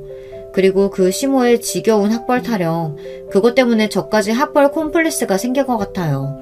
이제 몇 년만 고생하면 둘째까지 대학 입학하고, 그리고 남편도 창업이나 취업 성공해서 안정적으로 고정 수입 생기고 하면 직장 그만두고 대학교 심리학과에 가서 공부를 하고 싶습니다. 사실 오랫동안 상담 치료사가 되고 싶은 꿈이 있었거든요. 저 이제 제 자신을 위해서 그렇게 살아도 될까요? 여기 계신 많은 분들께서 제 이야기에 대해 댓글을 남겨주시면 감사하겠습니다. 그 댓글 보고 많이 생각해서 앞으로의 인생을 잘 결정해 보겠습니다. 그럼 저는 이만 물러날게요. 지금까지 이야기 들어주셔서 감사합니다. 여러분, 두 번째 사연 시작하기 전에 좋아요, 구독 꼭 눌러주실 거죠? 그럼 시작합니다. 안녕하세요. 저는 지방에 거주하며 남편과 두 아들과 함께 행복하게 사는 50대 여자입니다. 50년 넘게 인생을 살면서 행복하다고 이렇게 얘기할 수 있는 게 참 감회가 새롭습니다. 제 나이 때는 특히 자수성가한 사람들이 많잖아요. 요즘은 금수저라고 부모복을 타고난 친구들이 참 많던데 우리 세대엔 그런 사람이 적었어요. 어린 시절 얘기하면 진짜 눈물 없이는 들을 수 없는 사연의 소유자들이 참 많습니다. 사람마다 정도의 차이는 있지만 저 역시도 가난에 관한 얘기를 하면 빠질 수가 없어요. 지금이야 돈 걱정 없이 남편과 행복한 나날을 보내고 있지만요. 예전에는 제가 이렇게 살 줄은 상상도 하지 못했습니다.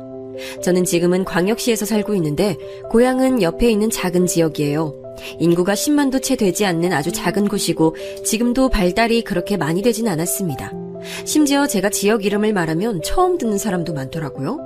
지금도 그러는데 예전엔 어땠겠어요? 완전히 시골 중에서도 시골이었습니다. 그런 시골에서 아버지는 우체국에서 공무원으로 일하셨어요. 학교에 들어가기 전에 미취학 기억이 안 남지만 아버지 얼굴이 흐릿하게 기억은 납니다. 아버지를 생각하면 나쁜 기억은 하나도 없어요. 저는 사남매 중 장녀로 태어났고 아래로는 동생들이 있습니다. 제가 그래도 첫째라고 아버지가 제일 많이 예뻐하셨던 기억이 나요. 하지만 아버지에 대한 기억은 이렇게 단편적인 기억뿐이랍니다. 왜냐하면 아버지는 제가 7살 때 돌아가셨어요. 학교에 들어가기 겨우 몇 달 전에 어머니와 우리 사남매를 놔두고 아버지는 하늘로 가셨습니다. 돌아가신 원인은 병에 걸리거나 그런 건 아니고 교통사고였어요. 그때 눈이 진짜 많이 왔었거든요. 그런데 우리 고향이 유독 눈이 많이 오는 지역이라 그날도 특설주의보가 내렸었다고 합니다. 아버지는 눈을 치우러 나가셨다가 눈길에 미끄러진 버스와 추돌 사고가 나셨어요. 그리고 그 자리에서 바로 돌아가셨죠. 사실 너무 어릴 때라 그때의 기억도 잘 나진 않아요. 제가 기억나는 건 장례식장인데 어머니는 울다 지쳐 쓰러지셨고 아버지 쪽 친척들이 오셔서 저와 동생들을 보며 한숨 지으셨어요. 미수가 힘들어도 버텨야 해. 너무 어린 너한테 이런 말을 하는 것도 미안하다. 아유, 참 안 됐어. 고모가 제 어깨를 잡고 저와 눈을 마주치며 하셨던 말이 아직도 기억납니다. 아버지가 그렇게 돌아가시고 자세히는 기억하지 못하지만 우리 생활이 아주 달라졌던 것은 확실했어요. 원래도 그렇게 넉넉하게 사는 편은 아니었습니다. 그런데 유일한 수입원이었던 아버지의 월급이 아예 끊기니 정말 막막했죠. 어머니의 말을 빌리자면 너무 눈앞이 깜깜했다고 하시더라고요. 그도 그럴 것이 그때 우리 막내는 돌도 지나지 않던 갓난아기였습니다. 4명의 아이가 학교에 입학하지도 않고 너무 어려서 어머니는 진지하게 다른 집에 우리를 보낼 생각도 하셨다고 해요. 하지만 그렇게 됐다간 영원히 뿔뿔이 흩어질 수도 있다고 생각하셨답니다. 친척들이 처음엔 그래도 조금 도와주셨다고 하는데 그것도 당연히 한계가 있었죠. 결국 어머니는 고심 끝에 결정을 내리셨습니다. 우리 남매가 너무 어려 식당에 취업하거나 그럴 수도 없으셨어요. 특히 막내는 엄마의 손길이 너무 필요한 나이였죠. 그래서 어머니는 파출부로 일을 구하고 그 집에 사글세로 들어간다고 결정하셨습니다. 여기까지는 그럴 수도 있다고 생각해요. 하지만 문제는 그 집이 바로 제 친구 영인의 집이라는 점이었습니다. 영희는 저랑 어릴 때부터 같이 지냈던 소꿉친구였어요. 금지옥엽 외동딸이었고 아버지가 지역에서 돈이 많기로 유명한 사람이었습니다. 집에서 워낙 오냐오냐 자라서 눈물도 많은 영희는 친구들과 놀 때 마음대로 되지 않으면 그 자리에서 울어버리는 친구였어요. 샘도 많고 질투도 많아 자기가 항상 우두머리가 되어야 하는 아이였습니다. 그런 영희네 집으로 바로 우리 남매와 엄마가 들어가게 된 거였죠. 어머니의 선택은 그럴 수 있다고 생각해서 지금도 원망하진 않습니다. 당시에 있는 선택이 뭐 얼마나 많았겠어요. 알고 지내던 집에 파출부로 들어가는 일도 절대 쉽지 않았을 거예요. 하지만 제가 그 당시 힘든 것도 사실이었습니다. 하필 사글세로 들어가고 바로 저는 학교에 입학했거든요. 우리 집에 가면 미숙이 아줌마가 일하고 있어. 야, 이미숙, 거지야! 이따 너희 엄마한테 뭐 해달라고 할까? 영희야, 너희 집에 진짜 미숙이 아줌마 있어? 응, 그리고 미숙이랑 쟤네 동생도 우리 집 지하에 살아? 저런 말이 어린아이의 악의 없는 마음이라고는 생각하지 않아요. 너무나 명백한 놀림이었고 악의 가득한 조롱이었습니다. 안 그래도 시골이라 서로 다 아는 사이였는데 영희의 주도로 저는 학교에서 소외감이 매우 심했어요. 하지만 서럽고 속상해도 엄마한테 티를 내진 못했습니다. 엄마는 이미 남의 집에서 자존심을 다 내려놓고 힘들게 일하고 있었잖아요. 엄마는 영희네 집에 가서 일하는 동안 저는 집에서 동생들을 돌봐야 했습니다. 아버지가 살아계실 때는 골목에서 아이들과 뛰어다니기 바빴는데 이제는 그럴 수가 없었어요. 저도 어린 나이였는데 집에 와서 저보다 더 동생을 도와야 했습니다. 그러던 어느 날 사건이 하나 터졌습니다. 아직도 제가 셋째 동생에게 미안한 마음을 가지게 되는 이유가 되는 사건이. 그날은 무더운 여름이었어요. 학교가 끝나고 혼자 외롭게 집에 와서 동생들 밥을 챙기고 있었습니다. 학교에서 영희가 저를 또 괴롭혀서 기분이 상한 상태였죠. 동생들에게 밥을 먹으라고 하고 아주 잠깐 막내 기저귀를 갈고 있었어요. 그런데 그날 밖에 갑자기 비가 많이 오기 시작했습니다. 여름이라 장마철이었는데 창문으로 비가 계속 들어오더라고요. 우리 집은 영희네 집 반지하에 살았는데 비가 오면 항상 비가 샜어요. 그래서 급한 대로 엄마한테 상황을 알리려고 영희네 본집으로 가서 문을 두드렸습니다. 엄마, 비가 너무 많이 와.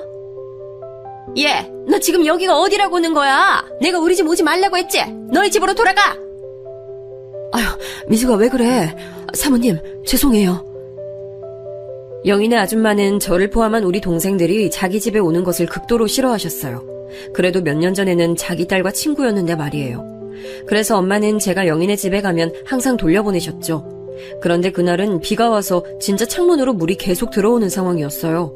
어쩔 수 없이 저는 집으로 돌아가서 바가지로 물을 받기 시작했습니다. 그때 그러면서 막내는 제가 등에 업고 있었는데 나머지 2명의 동생은 지켜보지 못했어요. 둘 다 아직 어린 나이라 한눈을 팔면 사라지는 나이였고 결국 그렇게 둘은 집 밖으로 나갔습니다.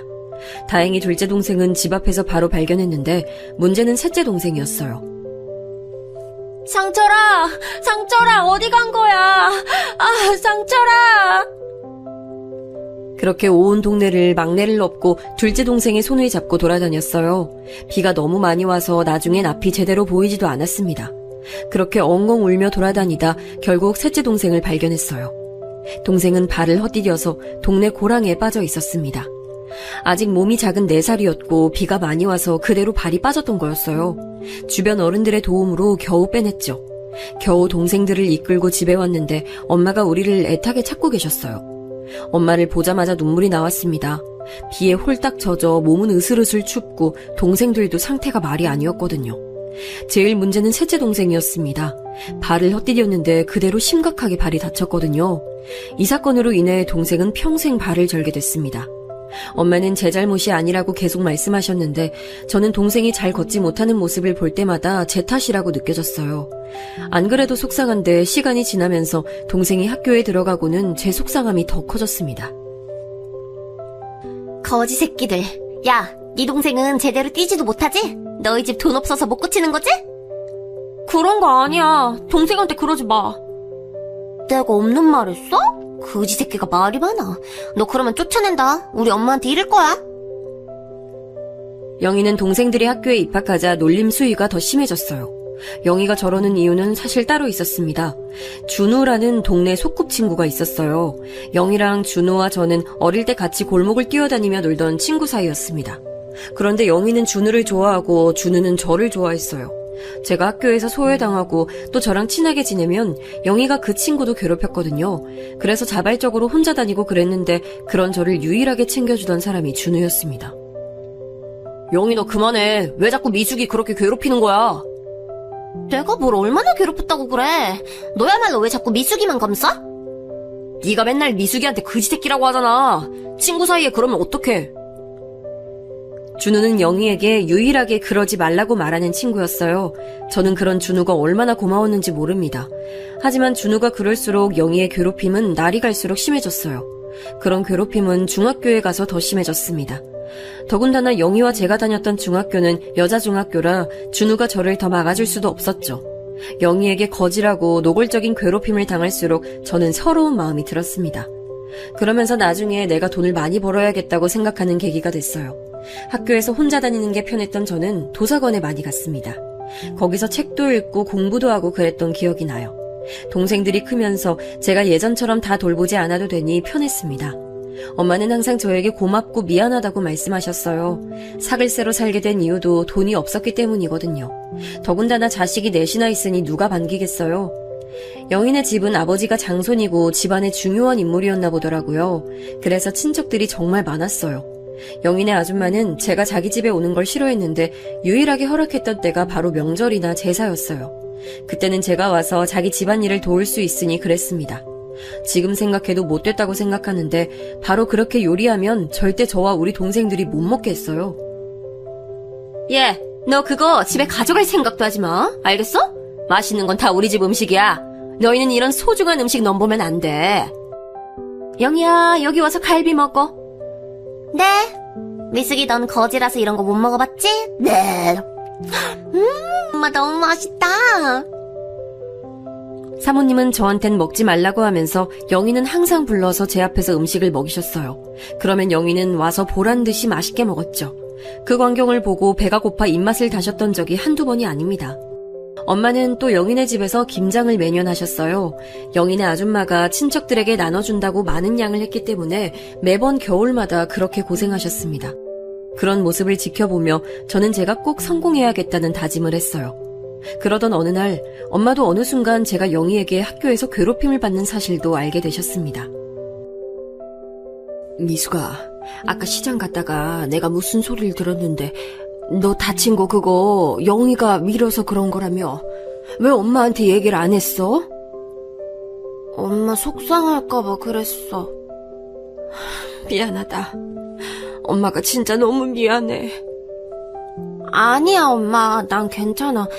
우리 그래도 서로 의지하며 버티자. 난 엄마가 있어서 좋아. 엄마는 그 모습을 보고 파출부일을 그만두고 사글세도 그만하려고 하셨어요. 하지만 현실적으로 우리 가족이 다 같이 살 수 있는 공간은 영희네 집이 최선이었습니다. 시골이라 남는 집이 많지도 않았고요. 고등학교는 동네에 있던 상업고등학교에 진학하게 됐습니다. 다행이라면 영희는 그 학교에 진학하지 않았다는 점이에요. 고등학교 때는 그래서 비교적 편한 생활을 할 수 있었습니다. 다만 워낙 중학교 때까지 혼자 다니던 게 익숙해서 교우 관계를 원만하게 지내진 않았어요. 집에 가면 동생들이 있어서 혼자 있을 수가 없으니 학교에서만이라도 홀로 지내는 게 좋았습니다. 저는 회계를 배웠는데 숫자를 다루는 데에도 재능이 있었어요. 그래서 재밌기도 하고 할 게 딱히 없어서 공부를 되게 열심히 했습니다. 그런 저를 학교 선생님들이 많이 예뻐해 주셨어요. 덕분에 고등학교 때는 그래서 큰 무리 없이 생활을 할 수 있었습니다. 특히 제가 고맙게 생각하는 고등학교 담임 선생님이 계세요.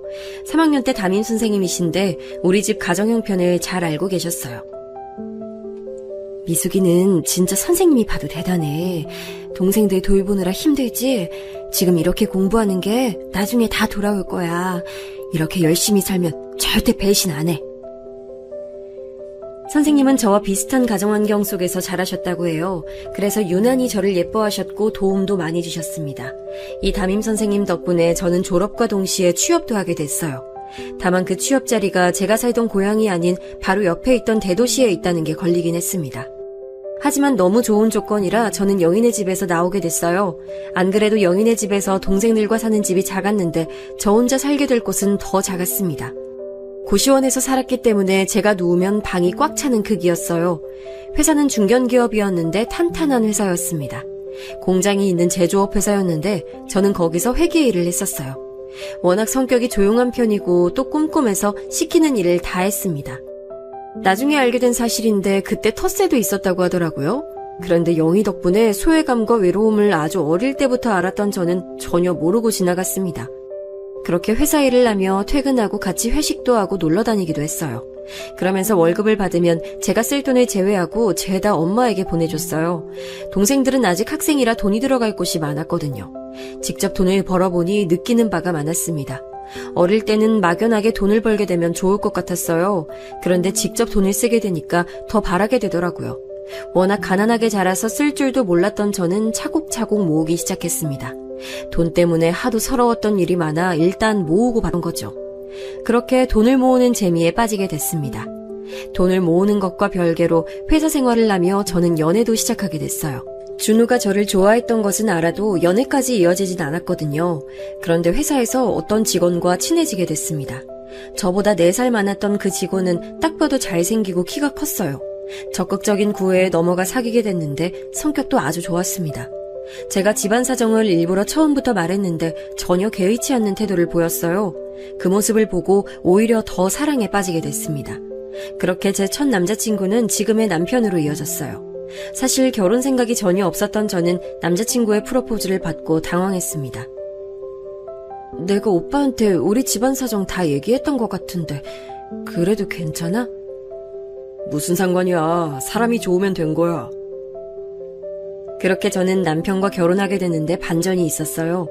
평범한 사원인 줄 알았던 제 남편이 알고 봤더니 사장님 아들이었던 거예요. 저를 포함한 모든 직원이 전혀 모르고 있던 사실이었습니다. 그도 그럴 것이 사장님은 주로 공장에 계셨고 얼굴을 제대로 볼 수가 없었어요. 나중에 알게 된 사실인데 남편은 게다가 시어머니와 똑같이 생겼지 시아버지를 닮지는 않았더라고요. 아무튼 결혼 허락을 받으러 갔는데 그 집에서 사장님이 나와서 얼마나 놀랐는지 모릅니다. 밥이 코로 넘어가는 줄 알았어요. 다행히 제가 회사에서 성실하게 일하고 꼼꼼했기 때문에 사장님도 저를 며느리로 받아들이셨습니다. 우리 집이 가난한 것을 알고 반대하지 않으실까 생각했는데 전혀 그러지 않았어요. 오히려 도움을 줄 테니 친정 식구들에게 더 넓은 집으로 이사가는 것이 어떠냐고 물어보셨죠. 당시에 저는 월급을 매달 엄마에게 많이 줬기 때문에 엄마는 영희네 집에서 사글세로 살고 계시지 않았습니다. 파출부 일도 그만두셨어요. 건강이 너무 안 좋아지셔서 더 일할 수가 없는 상황이었죠. 그래서 제가 보내주는 돈으로 동생들을 키우고 계셨습니다. 시부모님은 그런 사정을 알고 안타깝게 여기셨어요. 그래서 돈을 보태주셔서 엄마와 동생들이 더 넓은 집에서 살 수 있게 하셨습니다. 저는 이게 고맙게 느껴졌어요. 남들은 시어머니에게 시집살이를 당한다던데 저는 오히려 도움을 받으니까요. 시부모님이 인품이 너무 좋으셔서 다행이었죠. 저는 시집살이를 당한 적이 아예 없습니다. 그래서 일부러 시댁 행사에도 자주 참여했어요. 하도 어렸을 때 엄마를 따라 영희네 집에서 요리했던 기억이 있어서 요리도 자주 만들어 드렸습니다. 아니, 우리 며느리는 왜 이렇게 요리를 잘해? 갈비찜은 식당에도 되겠어. 아휴, 감사해요. 엄마가 손맛이 좋으셔서 보고 배웠어요. 남편과 저는 신혼생활을 시댁에서 시작했어요. 이건 제가 주장해서 그렇게 된 거랍니다. 시부모님을 모시고 사는 건 전혀 힘든 일이 아니었어요. 오히려 배울 점이 많아 좋았습니다. 남편은 동생이 2명 있어요. 한 명은 남동생이고 한 명은 여동생인데 신혼 때는 동생들도 같이 살았어요. 회사 언니가 저에게 시누이가 그렇게 얄미울 수가 없다며 욕을 매일 했거든요. 그래서 얼마나 걱정했는지 모릅니다. 그런데 다행히 우리 시누이는 완전히 제 편이었어요. 언니가 들어와서 너무 좋아요. 저는 오빠들만 있어서 언니를 꼭 가지고 싶었거든요. 어찌나 말도 예쁘게 하고 애교도 많은지 시누이와 저는 자매처럼 잘 지냈어요. 결혼하고 직장을 그만뒀기 때문에 집에 있는 시간이 많았던 저는 시아버지의 돈으로 둘이 얼마나 놀러 다녔는지 모릅니다. 그러다가 문득 생각이 들었어요. 시아버지의 재력이 진심으로 부럽기 시작했습니다. 이렇게 딸과 며느리가 마음껏 놀 수 있게 하는 시아버지가 멋있었어요. 그러면서 어렸을 때 제가 돈 때문에 워낙 서러웠던 기억이 많잖아요. 그래서 그때부터 저는 돈에 관심이 생기기 시작했습니다. 정확히 말하면 투자에 관해 관심이 아주 많이 생겼어요. 시누이를 데리고 백화점에 가서 쇼핑하는 것이 아니라 저는 부동산 재개발 지역을 다니기 시작했습니다. 그러면서 주식에도 관심이 아주 많이 생겼어요. 전문 서적을 읽고 강연도 얼마나 많이 다녔는지 몰라요. 시누이는 제가 그런 곳에 다니니까 처음엔 흥미를 보이다 나중엔 언니 혼자 다니라고 하더라고요. 그래서 혼자 얼마나 많이 투자에 관해 알아봤는지 몰라요. 제가 그렇게 나오니까 시아버지가 의외로 되게 좋아하셨어요. 그래, 이번에 알아본 곳은 어떠니? 마음에 드니? 저는 꽤 괜찮다고 생각해요. 주말에 남편하고 같이 가기로 했는데 아버님도 같이 가실래요? 저와 시부모님은 그때부터 주말에 시간이 나면 땅을 보러 다니기 시작했습니다. 지방에 좋은 곳이 있다고 하면 같이 차를 타고 이동해서 보고 오곤 했어요. 그러면서 실제로 투자를 많이 했는데 성공률이 아주 좋았습니다. 제가 그런 식으로 알아보고 실제로 재산을 증식하니 시부모님은 대놓고 좋아하셨어요. 그러면서 본격적으로 시도해보라고 많이 지원해 주시기도 하셨습니다. 그리고 그렇게 번 돈은 다 제 것이라고 하셨어요. 실제로 제 덕분에 투자한 아파트가 값이 많이 오르자 그것을 다 제게 넘기셨습니다. 이렇게 행복하게 살다 보니 친정에도 지원을 많이 할 수 있었어요. 엄마는 파출부 생활은커녕 이제 집에 사람을 부르며 살고 계셨죠. 그 모습을 보며 얼마나 기뻤는지 몰라요. 미수가 정말 고맙다. 우리가 이렇게 살 수 있을 줄이야. 너한테 진짜 고마워. 행복하게 살다 보니 어느새 아들 2명도 낳게 됐어요. 시부모님이 좋으신 것과 별개로 어느 정도 남아 선호 사상이 계신 분들이었거든요.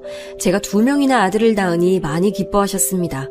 그때는 그래서 제 인생에 행복만 남을 줄 알았어요. 친정에 돈도 많이 줘서 동생들과 엄마도 편하게 지내고 있었고요. 하지만 행복은 그리 오래 가진 않았습니다.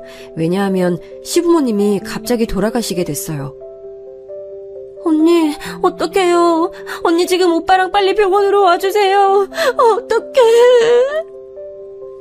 갑작스런 신우의 전화에 놀라 달려간 병원에서는 시부모님이 누워 계셨어요. 아무리 울부짖어도 시부모님은 이미 돌아가신 후였습니다. 신우이와 둘이 끌어안고 병원 바닥을 얼마나 굴렀는지 몰라요. 선생님, 돈 얼마든지 낼게요. 제발 살려주세요. 제발요. 살릴 수 있지 않아요? 방법 있잖아요.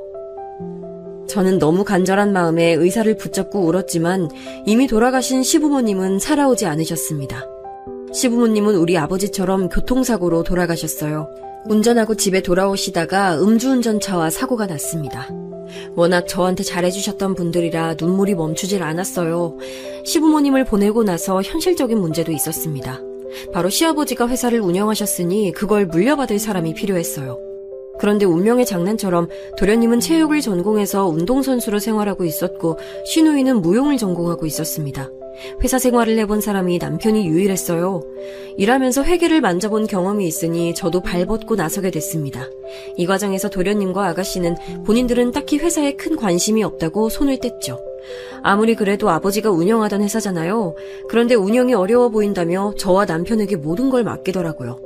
결국 저와 남편은 밤을 새우는 건 당연하고 밥도 제대로 먹지 못했습니다.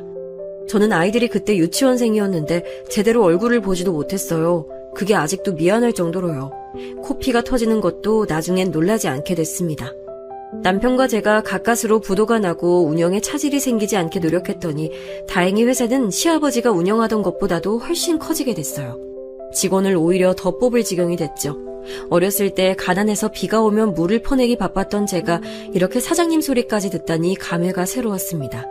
셋째 동생이 다리가 아파 제대로 취직하지 못하고 있었거든요. 그래서 동생을 데려와 우리 회사에 취직도 시켜줬습니다. 누나 덕분에 이렇게 일도 할 수 있어서 좋아. 난 다리 때문에 어디 가서 제대로 일하지도 못했잖아. 어렸을 때 제 소원이 바로 가족들 돈 걱정 없이 살게 하는 것이었거든요. 이제는 그럴 수 있어 얼마나 다행이라고 생각했나 모릅니다. 그렇게 살던 어느 날 제 인생에서 놀라운 일이 발생했어요. 이 일이 바로 오늘 제가 제보한 사연의 절정입니다. 도련님은 앞서 말했듯 운동선수였어요. 그런데 실력이 뛰어난 편은 아니었고 그냥 공부하기가 싫어서 운동하는 그런 학생이었다고 하더라고요. 그래서 대학도 체대를 졸업하고 전공인 유도를 옆 지역에서 가르치고 있었어요. 그 지역은 바로 제 고향이었습니다. 거기서 코치로 일하고 있다가 어떤 여자를 소개받고 사귀게 됐다는 소식은 저도 알고 있었어요. 그러다 그 여자와 결혼하겠다고 집에 인사를 시킨다고 하더라고요. 남편과 저는 우리가 시부모님 대신이라고 생각하고 그날을 얼마나 기대했나 몰라요. 더군다나 신우이가 먼저 결혼했거든요. 신우이는 대학에서 만난 선배와 졸업과 동시에 결혼해서 속도 위반으로 아기를 낳고 둘째까지 임신한 상태였습니다. 신우이가 결혼할 때도 자식 보내는 기분에 식장에서 얼마나 눈물을 참았나 몰라요. 그런데 그렇게 신우이가 둘째를 임신할 때까지 도련님은 결혼 생각이 없다고 했었거든요.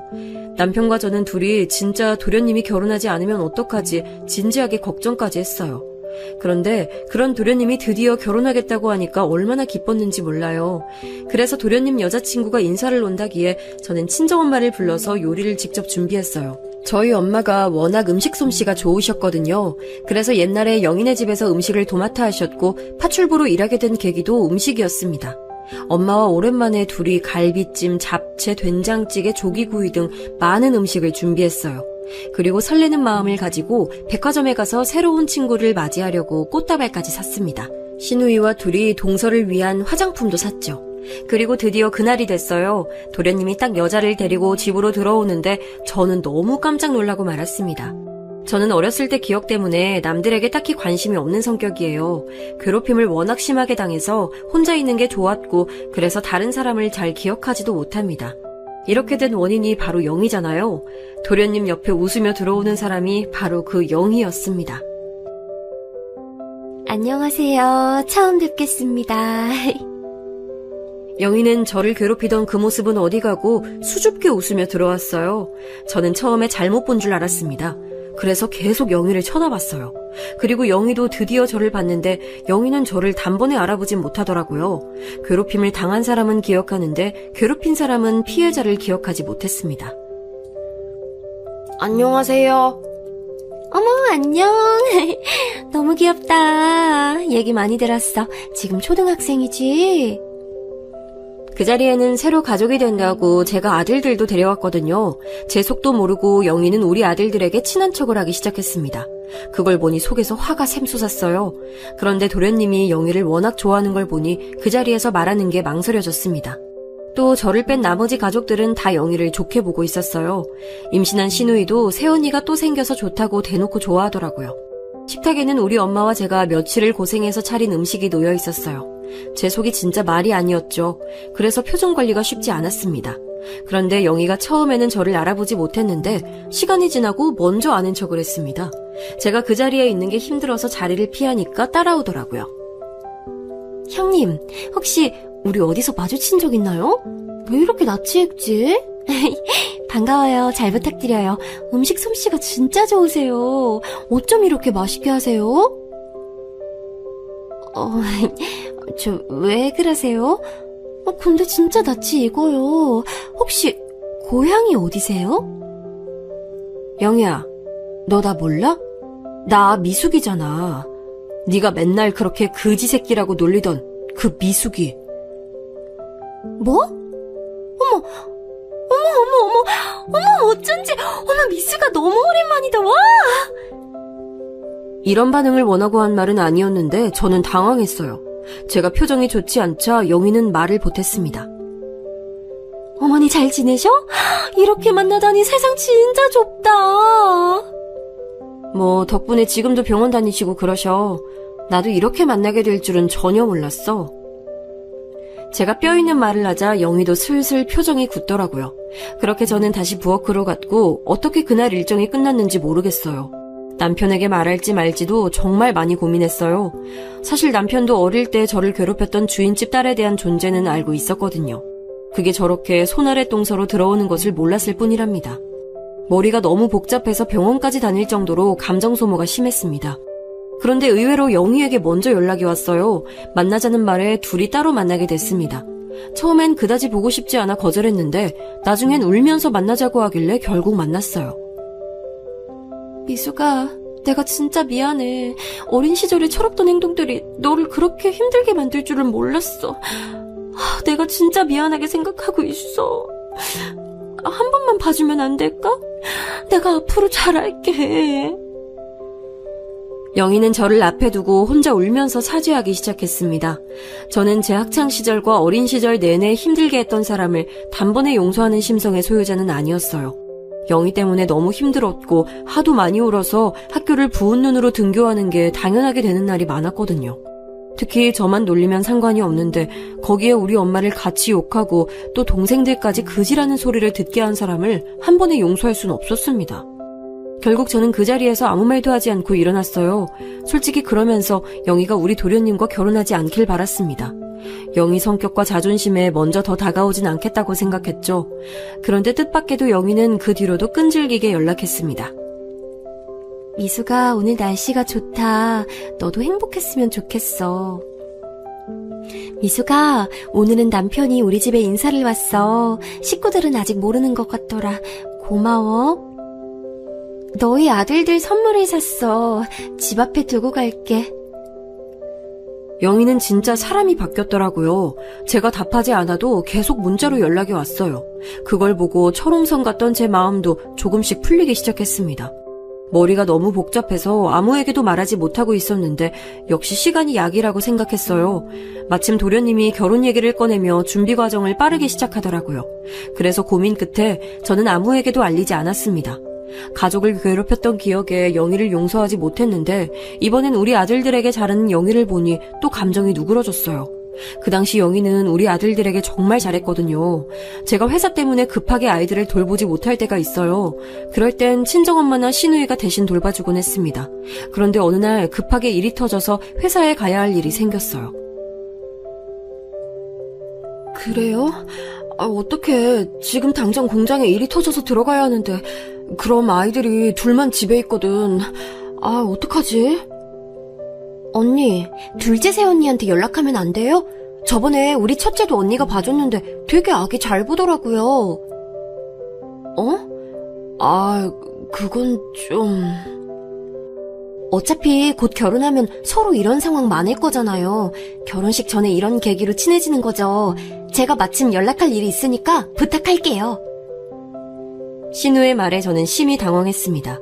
그런데 예상외로 영희는 선뜻 자기가 돌보겠다고 우리 집으로 왔어요. 어쩔 줄 모르는 저를 앞에 두고 걱정하지 말라며 등을 떠밀어서 나가게 했습니다. 그런데 하필 그날 우리 아이들이 열이 나고 감기에 걸렸었어요. 그래서 영희에게 맡기고 싶지 않았는데 제가 아이들을 찾으러 갔더니 글쎄 혼자 애쓰고 있더라고요. 열이 더 나지 않게 수건도 올려주고 약도 먹이고 정성으로 돌보고 있는 모습에 진심으로 감동하게 됐습니다. 이 사건 덕분에 저는 영희와 도련님의 결혼을 긍정적으로 생각하게 됐죠. 시부모님이 안 계시니 모든 과정을 남편과 제가 대신했습니다. 시누이한테 그랬던 것처럼 최고급 예식장에서 결혼도 하고 신혼집도 아주 비싼 아파트를 해줬어요. 결혼 준비를 도우며 알게 된 사실이 있었습니다. 바로 영희네 집이 예전처럼 잘 사는 집이 아니라는 거였어요. 분명 어릴 때는 넉넉하게 살았던 것 같은데 막상 결혼할 때는 그 정도는 아니더라고요. 제가 그렇게 생각하는 것을 눈치챘는지 영희는 말을 보탰습니다. 미수가, 아니에요, 형님. 우리 집 형편이 기울었어. 예전 같은 집이 아니야. 그러면서 영희는 본인이 반성하게 된 계기가 되었다고 하더라고요. 그 모습을 보며 저는 사람을 용서하는 것도 사람의 덕목이라고 생각했습니다. 그러면서 과거가 뭐가 중요하냐고 우리는 앞으로 살아갈 미래를 보자고 했죠. 영희는 실제로 결혼하고 한동안 잠잠했습니다. 결혼 전보다는 당연히 우리 아들들에게 잘해주지 않았고 조금씩 이기적인 면모가 보이긴 했어요. 하지만 예전처럼 표독스럽게 굴진 않아서 저 정도면 됐다고 생각했습니다. 그 당시 남편은 동생들에 대한 애정과 책임이 매우 강했었어요. 저도 장녀니까 동생들을 항상 생각하는 경향이 있었는데 남편도 그랬습니다. 다만 다른 점이 있다면 우리 친정 동생들은 제가 그렇게 해주면 고마워했어요. 워낙 어릴 때 서로 의지하던 관계라 그런 걸까요? 하나를 해주면 진심으로 고마워하고 자기가 더 잘하겠다고 하는 동생들이었습니다. 그런데 시동생들은 달랐어요. 특히 시누이보다 서방님이 그건 더 심했습니다. 사람이 나쁜 건 아니에요. 그런데 책임감이 조금 부족했어요. 남편이 시부모님 돌아가시고 진짜 고생을 많이 했거든요. 회사를 책임진다고 저와 날밤을 새우고 코피가 나고 쓰러지기까지 했습니다. 병원에서 과로사 위험이 있다고 제발 적당히 일하라고 할 정도로요.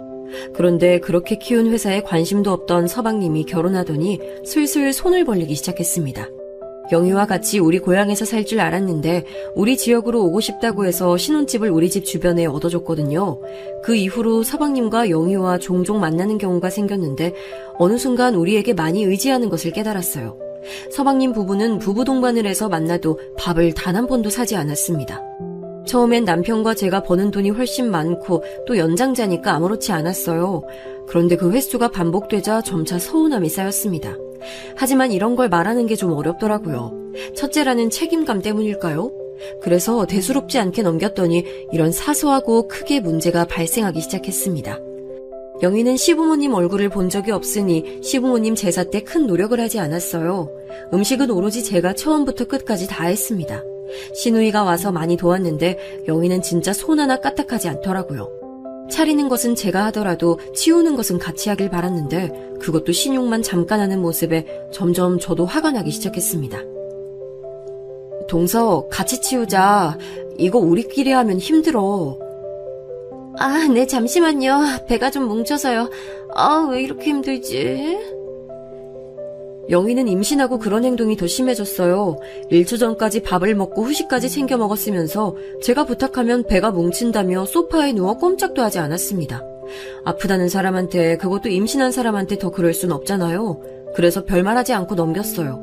그런데 그런 영희의 미운 행동은 시간이 지날수록 심해졌습니다. 나중에 아기를 낳고서는 그 경우가 더 격해졌죠. 아기를 돌본다고 아예 제사에 참석하지도 않았어요. 명절 때도 와서 딱 밥만 먹고 바로 일어나서 친정에 간다고 음식만 가져가는 것을 보고 저는 참을 수가 없었습니다.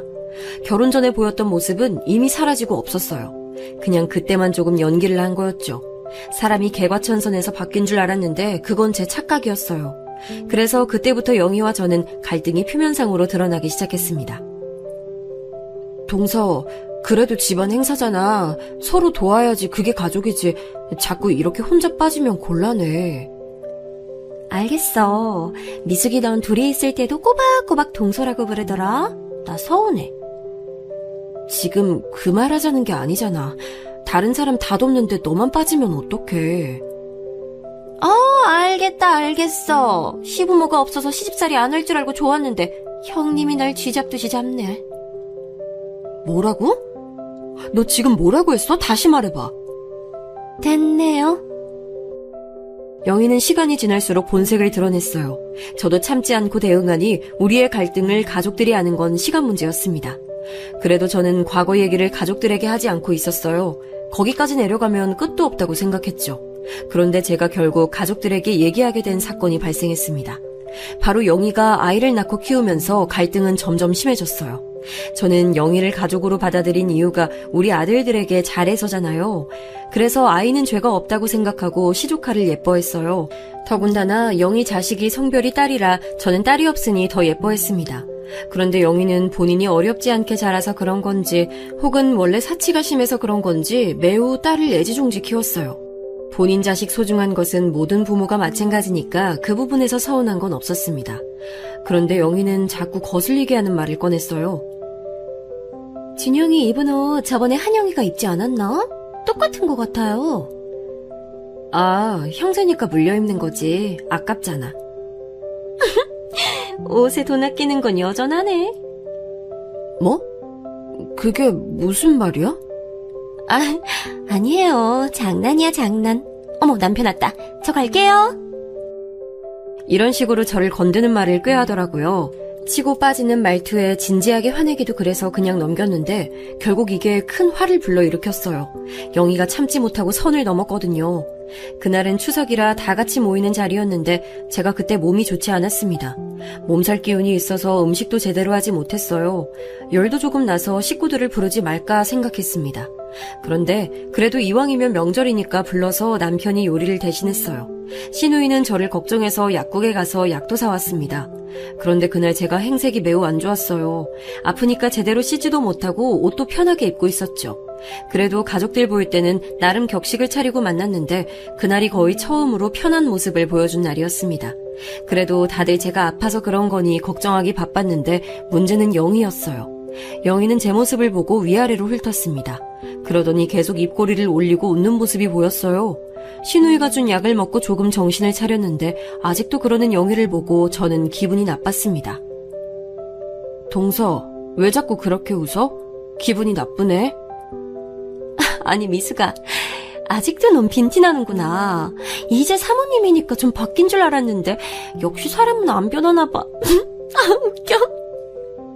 뭐라고? 나 지금 아파서 이런 건데 그게 할 말이야? 아니, 그냥 웃겨서 그래. 갑자기 어렸을 때가 생각나.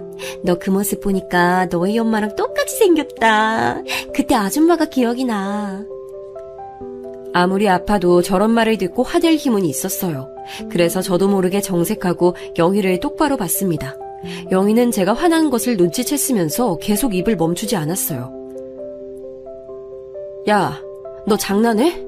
내가 진짜 보자 하니까 끝도 없이 이러네? 너 재산 얼마야? 재산? 갑자기 그 얘기가 왜 나와? 사모님이라고 이제 자랑하는 거야?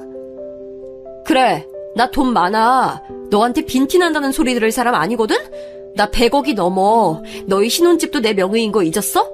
그리고 너희 친정 유일한 거래처가 우리 공장이야. 이름 달라서 몰랐지?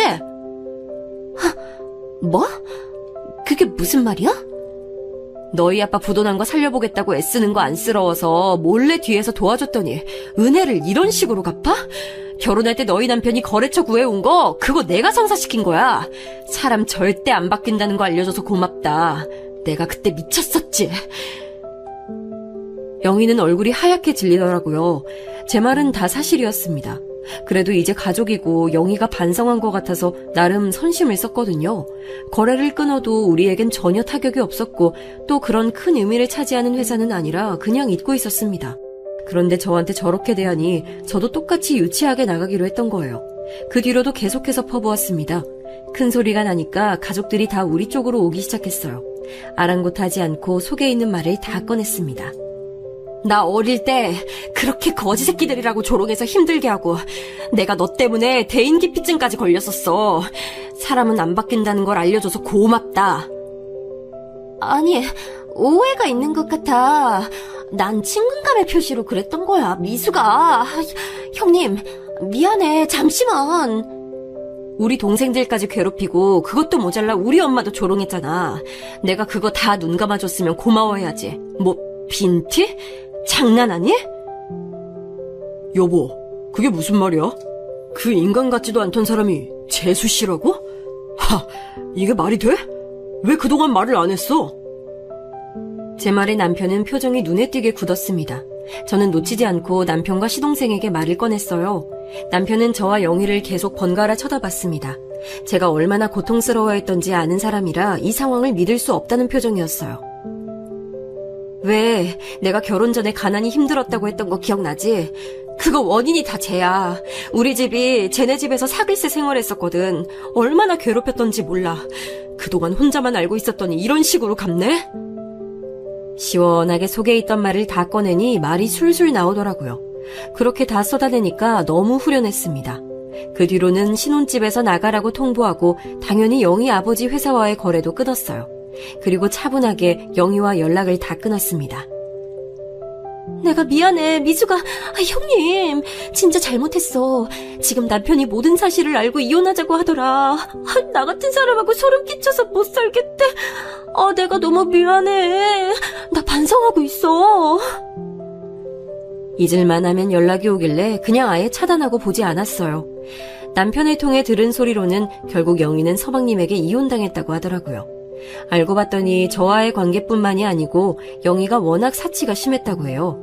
안 그래도 서방님은 스트레스를 받고 있었는데 이런 사람인 줄 몰랐다며 이혼 소송을 진행했다고 합니다. 지금은 그래서 다시 제 일상에 활력을 다시 찾게 됐어요. 남편과 두 아들 그리고 친정과 시댁 식구들과 아주 행복하게 잘 지내고 있답니다. 여기까지가 제 사연인데 재밌게 들으셨는지 모르겠어요. 저는 어렸을 때 서러움이 다 내려갔답니다. 들어주셔서 정말 감사합니다.